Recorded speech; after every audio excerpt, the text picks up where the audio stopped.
On April 3, 1968, Martin Luther King Jr. delivered his final speech in Memphis, Tennessee, a moment that would resonate through history. Standing before supporters, he passionately proclaimed that he had seen the promised land. His words were not just a reflection of his enduring commitment to justice, but also a haunting foreshadowing of his impending fate. King spoke about the plight of sanitation workers, emphasizing the need for economic justice and equality. He urged his listeners to continue the fight against oppression, reminding them that, despite the struggles ahead, they must remain steadfast and resilient.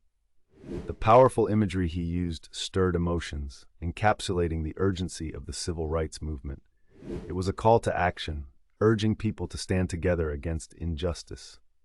King's message transcended his tragic assassination the following day, leaving a legacy that inspired generations to seek equality and justice. His last speech remains a testament to his vision of a united future, where love and understanding overcome hate. Today, we still feel the echoes of his words, reminding us to carry on the fight for freedom and dignity for all, embodying the spirit of hope he championed.